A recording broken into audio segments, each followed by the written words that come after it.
Hi, I'm Dr. Aliabadi. If you struggle with irregular cycles, acne, facial hair, body hair loss, or insulin resistance, you might be dealing with PCOS, or polycystic ovarian syndrome.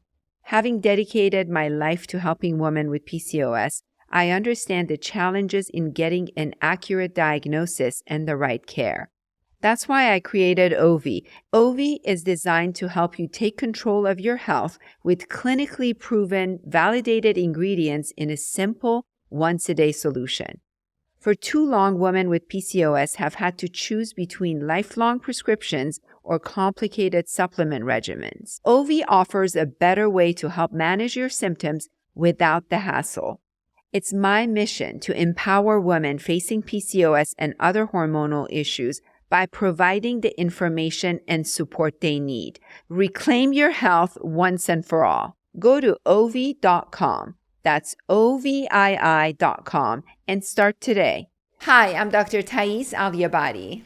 And I'm Mary Alice Haney. On today's show, we're excited to welcome Dr. A's client and my friend Tinx. She's a digital creator, podcast host, and New York Times bestselling author. Known affectionately as TikTok's big sister, Tinx shares our dedication to empowering women with advice and inspiration to help them become their best selves. She joins the show to share her personal journey with PCOS, endometriosis, fertility, and more. Today, we're providing you with the essential information to help manage these conditions, empowering you to become your own health advocate. Thanks for tuning in to SheMD.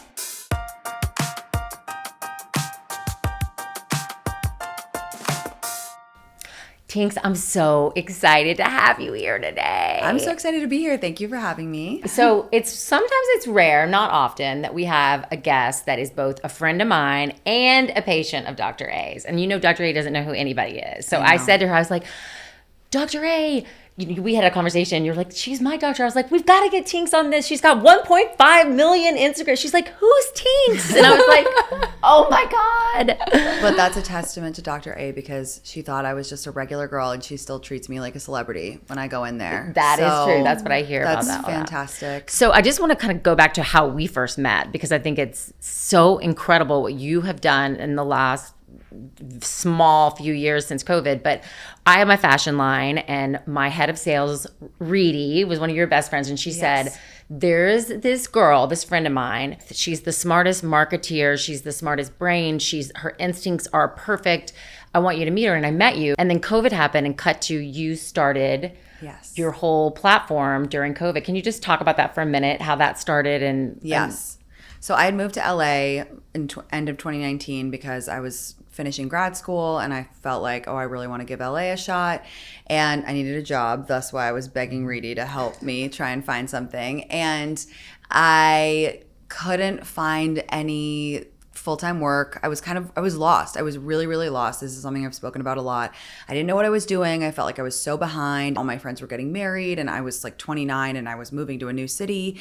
And so I was really kind of in flux for a couple months. And then, I started to get a little consulting work here and there. And then the pandemic hit and none of the companies could keep me, obviously. So I thought, we're all going to die. I'm a very anxious person. I was like convinced that we're all going to die. And my family lives in London, so I couldn't go home. And I thought to myself, you know what? I don't care anymore since the end is nigh and, this is it for us. It's going to happen anyway. It's going to happen. So I was like, let me download this new app called TikTok and play around on it. And immediately when I made my first video, I was like, oh, this is what I was supposed to be doing with my whole life. And I just loved connecting with people. I loved making people laugh. I loved entertaining. I loved short form content. And I think previously I'd just been very, hesitant to become an influencer because I don't know. I don't know why. I had limiting beliefs about what an influencer could be and who I was, but it's been a wild ride. So 4 years since then. And that's so crazy. I feel very lucky. What did you study? I was an English major at Stanford undergrad, and then I have That's where my daughters are. Oh, it's the best school ever.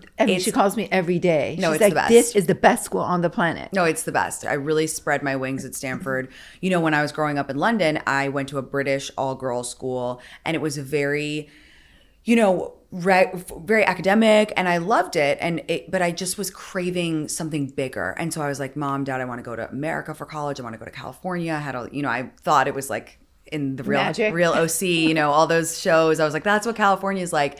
So that's how I felt too. Yeah. So the promised land. Exactly. And you know what? When I landed in Palo Alto, I didn't visit Stanford before I accepted. I went, I landed, and I saw the palm trees, and I was like, it kind of is that great. Like and if you've ever seen Stanford, it looks like a spa. Beautiful. So I was like, this is incredible. And it was just a very transformative 4 years. I think the school really let me spread my wings and become, the foundation of who I am today. So, and I have to ask, as a mom, were you in a sorority? I was president of my sorority. Which one? Theta. Oh, that's where my daughter is. Oh my God. This is amazing. Okay, Theta's the best. Laura, are you listening? Theta's the best. I actually went back for my 10-year reunion in the fall, and I went to Theta and I met the girls, and I just sound so old, but when I say this, but I was so proud of them because they're all such incredible young women. And I felt like, even though there's been a lot of changes to the university and Theta, and obviously things change, but at its core, I still felt this incredible spirit of these young women. And I know that some people have very negative connotations to sorority, but at Stanford, it's not really like that. It's more just like-minded women living together, partying together, supporting each other. And I absolutely loved my experience. I love it. Yeah. I can't wait to go home and So I know you do not know this, but she is considered the big sister of TikTok. So it's funny, the two of us with social media, we're like, we don't even know how to post. It's so bad. So you downloaded TikTok and you got that little teeny camera that you're totally known for. And what was the first video? Honestly, it was something silly. It was just me, doing a sound on TikTok. There's sounds that become popular, and then you can make it your own by making a funny caption or something. So I just did something like that. But I think at the time, because everyone was quarantining and I was quarantining alone, I think just to have this creative outlet felt very comforting. It almost took me back to when I was a child or when I was a teenager, when you create without needing to have an outcome. You just kind of, whether it's you're drawing something or you're making a piece of clothing or whatever kids do, it took me back to that time, and it felt very safe for me and became such an outlet. And then my content has really, progressed and kind of changed over the years, and sometimes it's funny, but I do give a lot of advice. That's what my radio show is about. It's a call-in show. And I think, it started when I was in an all-girls school. I really understood the power of female friendship and of sharing information woman to woman, and it really stuck with me. And then, carried on in my sorority. That's why I chose to be president. That's why I wanted to live there for 3 years out of the 4, because I'm constantly amazed by the power of women. And I always say, if a woman has a problem, in a room full of women, someone in there has the answer. You just need to share the information. And we are still learning as women to break down the walls, share with each other, get rid of scarcity mindset, and really just, help each other. So any small part I can play in that is the honor of my life. I feel like you're taking words out of my heart. We talk about this all-girl education. All-girl school education. My girls went to an all-girl school. I went to an all-girl school. I really believe in all-girls. Of course, but the data is there. We've had 40 years of data that says girls who go to all-girl schools turn into you. Totally. And that's, as you're talking, I get chills. It's important. I'm so proud of you. Wow. Yeah. And so you have been very public about, on your show, It's Me Tinx, about your PCOS. Yes. And you've talked a little bit about endometriosis. So Yes. I kind of wanted to talk to you about that in terms of when did that start? When did you meet Dr. A? Sort of what's your journey been with all that? And Hashimoto's. You also, yes. And I the reason that I like to talk about it is because, again, with the sharing information, I really didn't know a lot about my own body until I was basically 30. And, learning all this information can be so overwhelming, and so many women suffer and they get shut down and they get, dismissed by their doctor. Oh, it's just you're having a bad period. Oh, whatever, just go on the pill, just do this, one size fits all kind of thing. And I had that experience with many doctors, and I just felt like, I feel like something's wrong with me. I went off the pill when I was late 20s. I didn't get my period for a year and a half. I would then suffered from horrendous periods. Then when I moved to LA, I went to a doctor and she was like, oh, like one of your ovaries is the size of a golf ball. I don't even know what she said. And I was like freaking out. And I was too like shy to even ask what it meant. Like I didn't even want to ask because I was like, I'm so stupid. I don't know what this means. And, you know, it took me finding a good doctor who listened to me so that I could figure out what was going on in my body. And whenever I post about it, you guys, the questions I get from these girls, it's like overwhelming. And I always say to them, I'm not a doctor. I'm not here to give advice. I'm simply encouraging you to advocate for yourself, to find a doctor that listens to you, to not give up. If you believe something, if you know something is wrong with you, something is wrong with you. And you need to find a doctor who will listen. And that's what I'm trying to do when I speak about it, because I want to encourage women to stand up for themselves. Yeah, I mean, that's why we started the podcast. I'm like, literally. you can just run this show. Yeah, we don't even need to be here. Actually, you can run the entire thing. But no, that's why we started the podcast, and that's why we're starting OV is to give women a voice and just to say, like, you're not nuts. Like, if there's something wrong with you, listen in anything. In anything. Yeah. And so it's, you know, it's been a journey. I got diagnosed with Hashimoto's when I lived in New York, but again, I was like, I don't really know what to do. I don't know what this means. And then a couple doctors were like, yeah, you have PCOS. And I literally didn't have a treatment plan. I was just like living at a level 8, 9, basically every month, debilitating pain for like 2 weeks out of the month. I couldn't live. And I have a very high pain tolerance. And so when I came to see Dr. A, and she was like, well, what are you living at? And I was like, I'm at like an 8 or a 9. And she was like, well, that's not acceptable for you to live your life. And it's true. It was literally hindering my day-to-day, my life, because I was in so much pain. And I didn't understand. I didn't know what to do. And I didn't know what my options are. And I didn't want to go back on the pill, but I didn't really know why didn't want to go back on the pill. And it's like, it really takes a doctor that you feel comfortable with. So you can say, these are my questions. What are my options?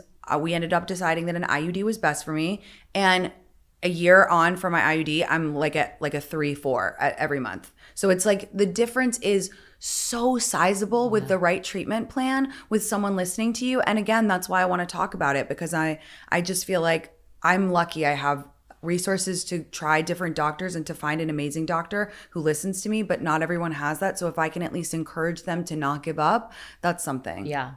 And can we talk a little bit about, because I've learned so much just being Dr. A's partner, because PCOS and endo, half the women have both, right? I mean, there's a lot of women have both, but painful periods are not related to PCOS. That's endometriosis. Yeah. Can you just kind of correct. So polycystic ovarian syndrome, the symptoms she had were like irregular periods. Like when she came off of her birth control, she wasn't getting her period. I think you had acne or hair loss. You had all the symptoms. Or what's the thing you say where it's like if you have 4 out of the 5 and I had like 5, you have 6. Like what the hell? You have all of them. She was like, yeah. She was like, oh my God. And it was, So you had androgen issues. You had acne. All of it. Hair loss. I was like so at the end, and every woman has been through this like one time or another, like where you're so like at your wit's end. And I literally think I started crying before you even spoke. I was just like, I just need some help. Like I'm not okay.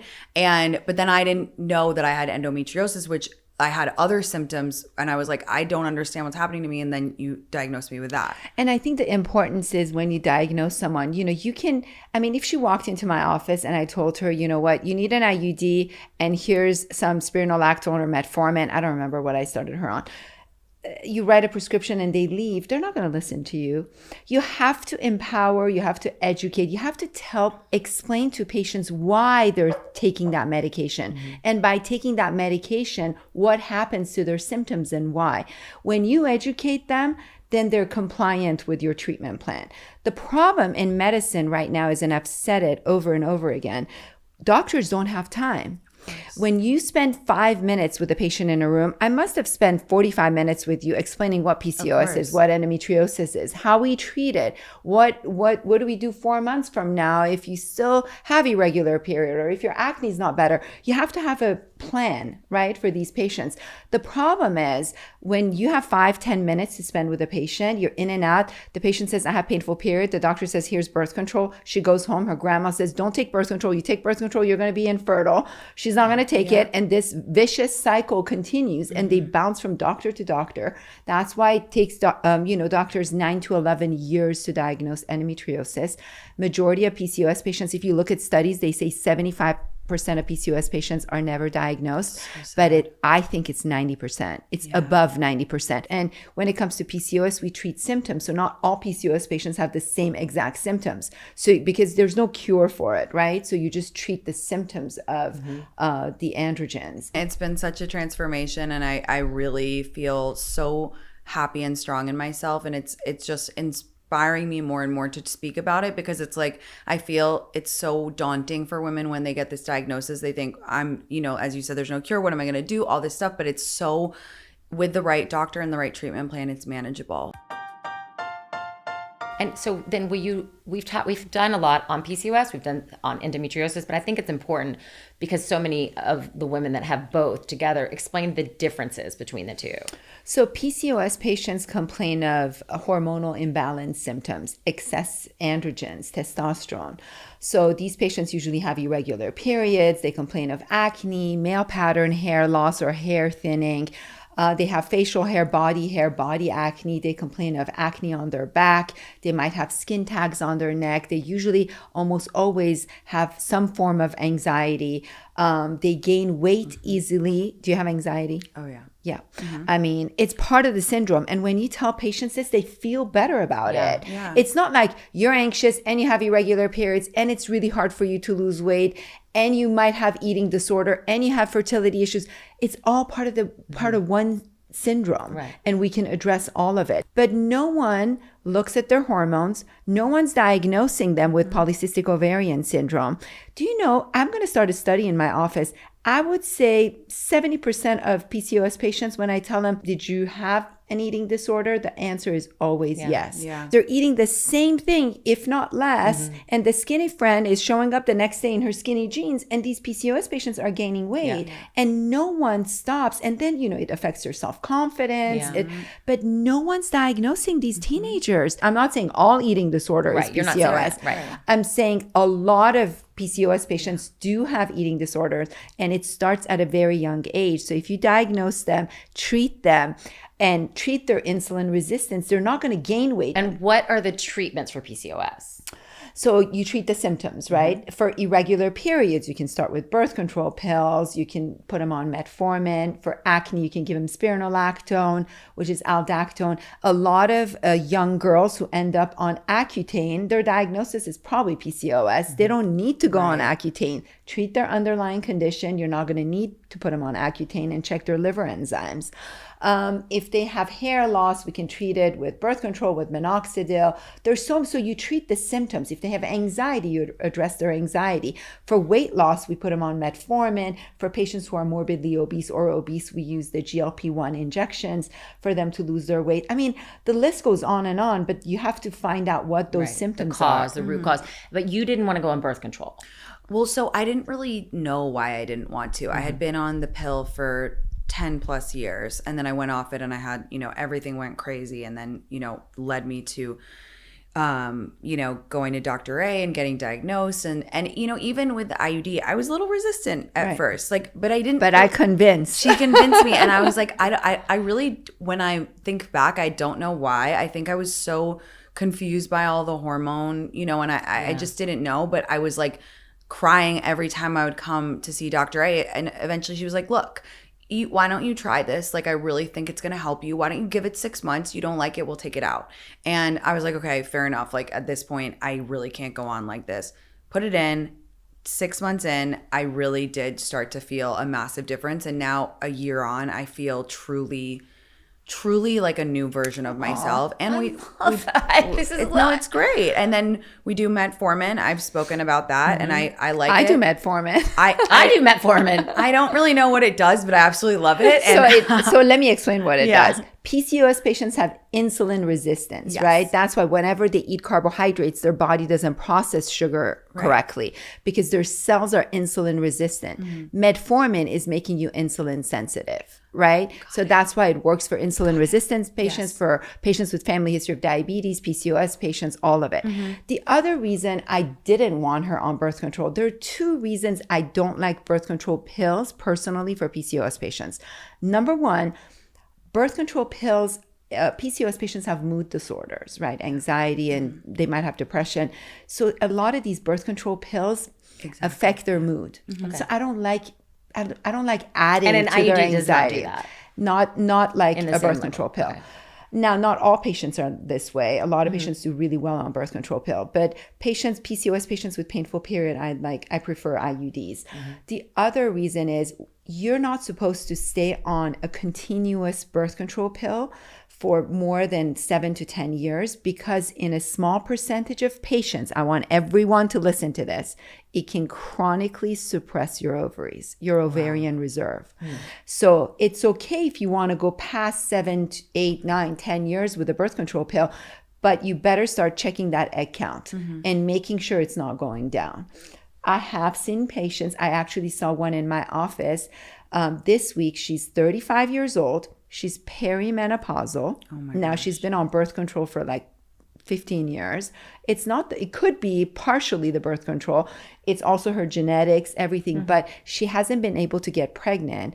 And her doctor told her, you're very anxious and you need to give yourself 6 months without anxiety and you'll get pregnant. I got her results today. She has 0 eggs.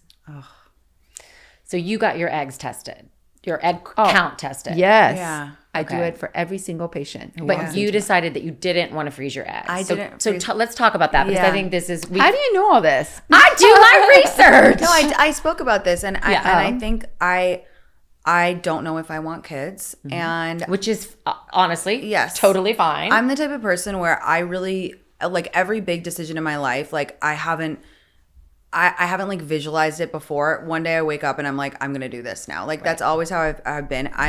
I can definitely see myself waking up in a few years and being like, I'm gonna have a kid this year, and then I'll do it. I'll find a way. And it's not the right choice for me. I think it's an absolutely incredible, amazing technology that we have. I think it's amazing insurance for women. I think the peace of mind and flexibility that it's given women is absolutely incredible. It's just not the right choice for me. I'm a very sensitive, to speak to the mood disorder thing. I'm a very sensitive person in mind and body.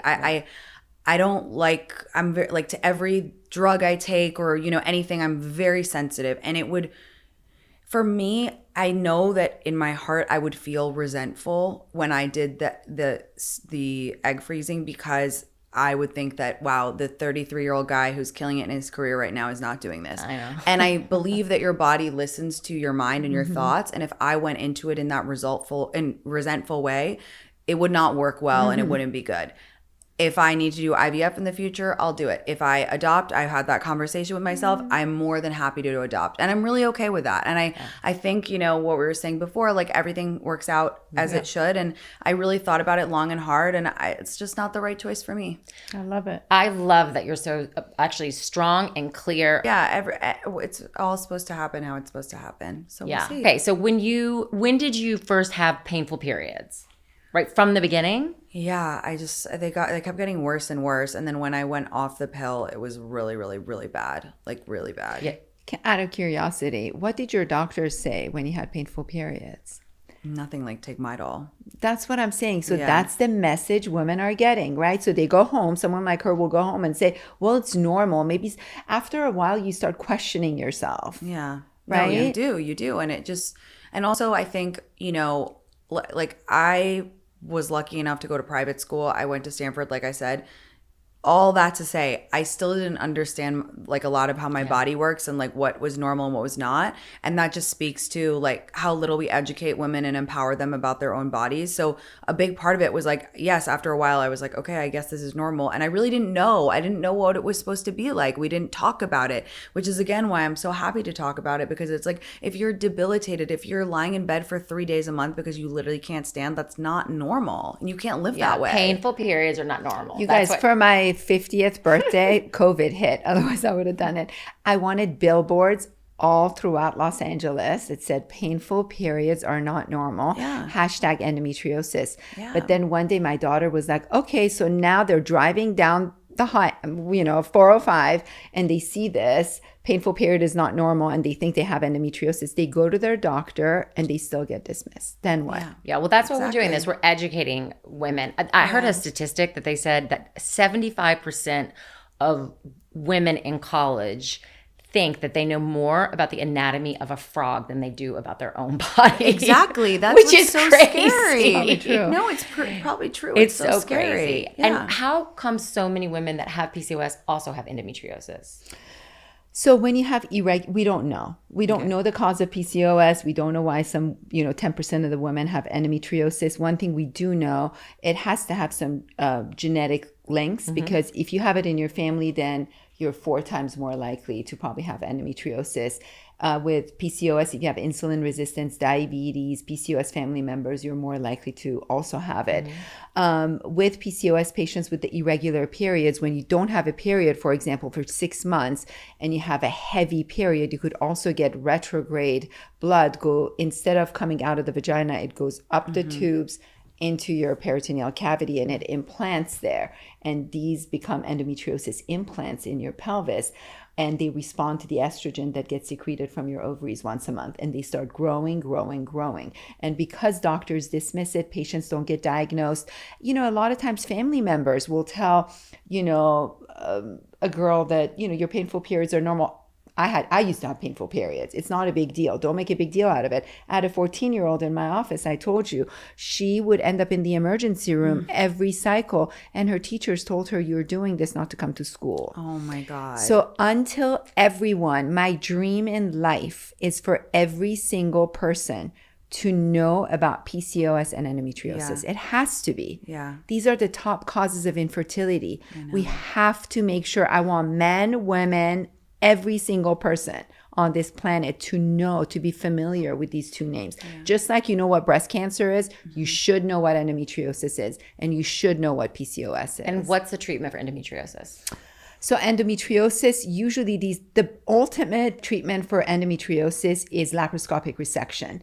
The problem is a very small percentage of surgeons know how to look for it, how to diagnose it, and how to do the surgery. It's a very tricky surgery because a lot of these implants are in the pelvis. They sit next to bowel. They're on the ureter. And you have to be a very, very experienced surgeon to be able to pull these away from these vital organs and still remove them without damaging the ureter, the bladder, the rectum. So a lot of doctors shy away from the surgery, but gold standard treatment would be laparoscopic surgery with progesterone suppression. The problem is if you operate and you let that patient go, in 6 months to 2 years, their disease can come back. So if a patient tells me, I'm not going to let you suppress me with progesterone after surgery, I don't want to do surgery in them because I know they're going to probably, and it, for some patients, it might last a couple of years, but I've had patients in 6 months, their symptoms are back. Unless this is a patient who can't get pregnant and wants to get pregnant, then we do the surgery. But for patients who don't want to do surgery, or if, they're uncomfortable, it's always good to start with a low-dose birth control pill. I prefer progesterone-only pills. I love progesterone IUDs. I just love it because it's local. It doesn't have the systemic side effects of birth control pills. There are 2 pills called Oralissa and Myfembry. These lower our body's estrogen. Estrogen stimulates these implants. So by taking Oralissa or Myfembry, you can lower your body's estrogen and basically strangulate these implants. The problem is by lowering someone's estrogen, they also get side effects, right? Hot flashes, mood changes, like nausea. Yeah. But you lower their estrogen or you lower their progesterone? You want to lower their estrogen and increase their progesterone. Increase their progesterone. So progesterone suppresses endometriosis, estrogen stimulates it. Okay. The Did you have to implants. get surgery? No, not yet. No, she doesn't need it. And I start a lot of patients. I reserve surgery for patients who have failed birth control pills, they've failed IUD, or they've failed Oralissa or Myfembry. So you try all of these first. Yeah, and it depends also on their symptoms. You can't really push everyone into one formula. There are some patients, as soon as I meet them, they have 10 out of 10 pain. They can't have sex. It's really affecting their life. I just take them to surgery. The way I do it, it's minimally invasive. It's outpatient. My patients are out and about in 3 days, and it's a life-changing procedure. So painful sex is another. Yeah. Painful You sex. experience that? Yeah, sometimes, yeah. And Dr. A is like, well, how big is he? I'm just kidding. I said, I was like, sometimes it hurts. And she was like, yeah, you have endometriosis. Yes, Like, that's a thing. And, if she's suppressed with Kylina and she continues, let's say she showed up to my office after 6 months and said, I'm still having a lot of pain. I can't have sex. And my pain is still 7 out of 10. I would take her to surgery. Okay. Yeah. But I feel like the Kylina is, because that's the IUD I have, is working so well for me. Like, now settling in a year in, I feel, like I said, so much better. So I'm yeah. The other thing I want to say, because my heart is full with that too, in a bad way. But the problem is, unless patients go to someone who's done a lot of endometriosis surgery, during laparoscopy, it will get missed.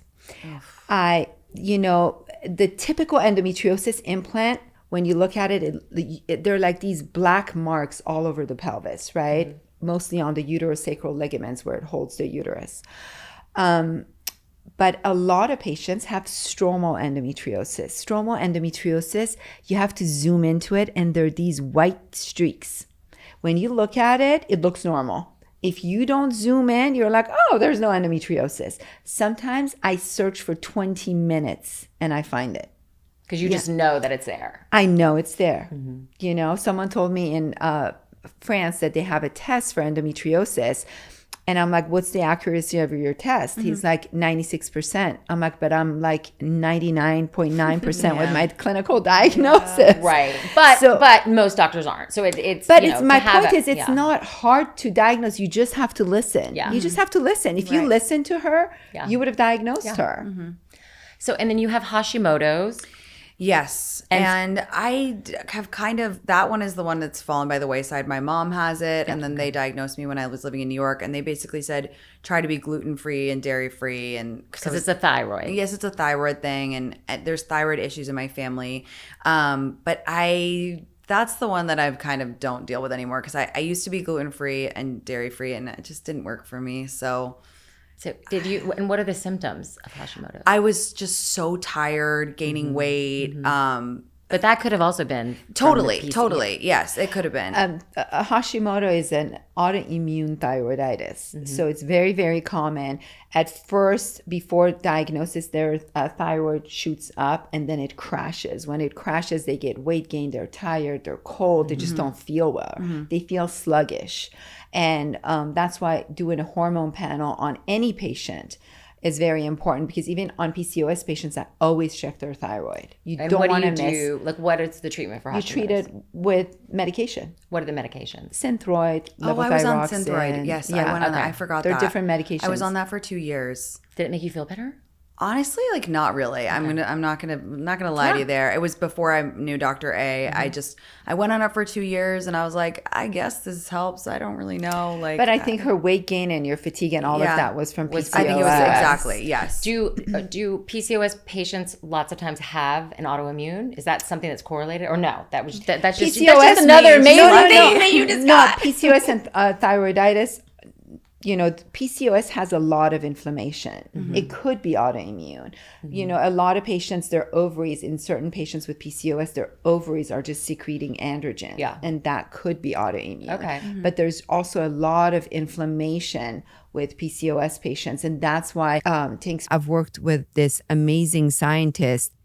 He created this powder for OV. It's for PCOS patients, but it's almost like metformin, but it will not only make patients insulin sensitive, but it's very anti-inflammatory, because PCOS patients have inflammation. Endometriosis is autoimmune, right? It's your body attacking your own body. Thyroid, Hashimoto is the same thing. It's autoimmune thyroiditis. I can't wait for this. I know it's going to be amazing, because lots of moms don't want to put their daughters on medicine, and there's some side effects. No, that's amazing.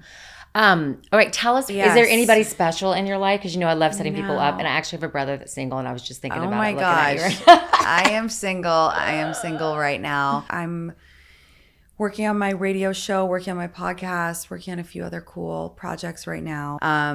Always writing, working on more things soon, hopefully. So, what has been the one thing that's changed about your life since this whole journey that started, with you being an influencer during COVID? I mean, I think I'm just so grateful because, I love being an influencer, but really what I love is the platform and the opportunities that it's afforded me. And that, I always wanted to write a book. I went to school for English. And to be frank, when I was just a random person in New York, no one would give me a meeting. And then through being an influencer, I got my book deal. I wrote my book last year.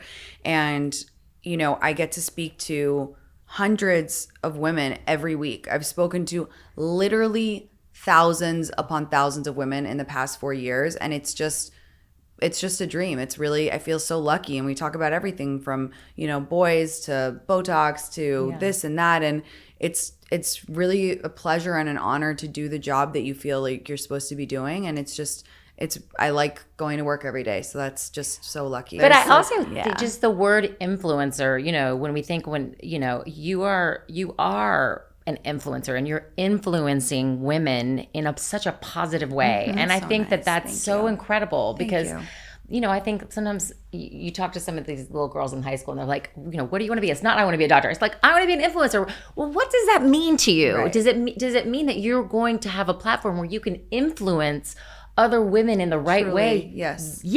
And that is a great idea. It's an honor. Know what I mean? No, it's lucky. I mean, I talk to them about everything, and really I want women to know their worth. I really think that's so important. There's so many incredible young women who just, their lives get so messed up because they don't know what they deserve, whether it's a bad relationship, whether it's, getting stuck and not advocating for themselves. It's just so important that we show younger women all the different models of how to be strong, all the different models of how to advocate for yourself, all the different ways that you can be happy. Because I think that's another thing that really limits women, especially young women. They think there's only one way to be happy, and it's to be super thin and married. And it's like, okay, well, that's not true. There's so many different ways to be happy, and your way, your path is the right way for you. So that's really what I want to get out there. I always say, I couldn't agree with you more. I feel like you're my daughter, honestly. Like the words that come out of your mouth, I'm like, did you live with me? That's why did I raise you? We get along so well. I know. We always crack up in our sessions. But Tinx, what I always say, I think the problem in the world right now is because women are not involved. Totally. Right? I always say when you leave a little home to the father and the children, you come home at night, it's turned upside down. Right. When you leave that same household with women, you come home, everything's perfect. Homework's done, children have showered, shopping, food, everything's ready, right? The world right now is that household. Agreed. Right? Yes. That's left with men and some children. Yes. And it's time for women to stand up, take positions of power, and I will show you what we can do. It's all because of the lack of involvement of women. I agree. In the world, because if we had a woman leader, none of this stuff would have happened, I guarantee you. So I wake up every morning and I pray for that. And, we have to empower women. You're doing it. We're doing it. We have to empower women to get out there, get educated, take positions of power. And I will show you, we need to get a hold of this world again. We do. No, women. And that's the only solution. It's the only solution. Women are, our power is infinite. We are just because of the way our bodies work and our role in our species, our power is infinite, and we're just now tapping into it. We're just now starting to look around and go, wait a second, not only do we need a seat at the table, we need to be leading the table. We need to be in charge here. Absolutely. Because we're just, the way we think about things is so incredible. I'm just so constantly amazed by my friends, the women I meet, the things that they've accomplished. I mean, you meet any woman and you're like, what did you do today? And they're like, I got up at 6. I took my kids to school. Then I went to this thing. Then I have this other project. Then I did this thing. Then I made cupcakes. And then I went to this and I did a workout. And then I took a meeting while I was driving. And I'm like, they're just like, we're like rubber bands. We just keep stretching and stretching and stretching and stretching. It's like, just exactly let us show you what we can do. Let us run the world. Yes. Let us show you. Just sit back and let us show you what we can do. Exactly. And we'll clean the house too. We'll clean the house Thank too. you so much for being here. It's such an honor to have you. And so I am wonderful. so proud of you. And to have watched, you incredible. do what you're doing just makes my heart full. Thank you guys for having me.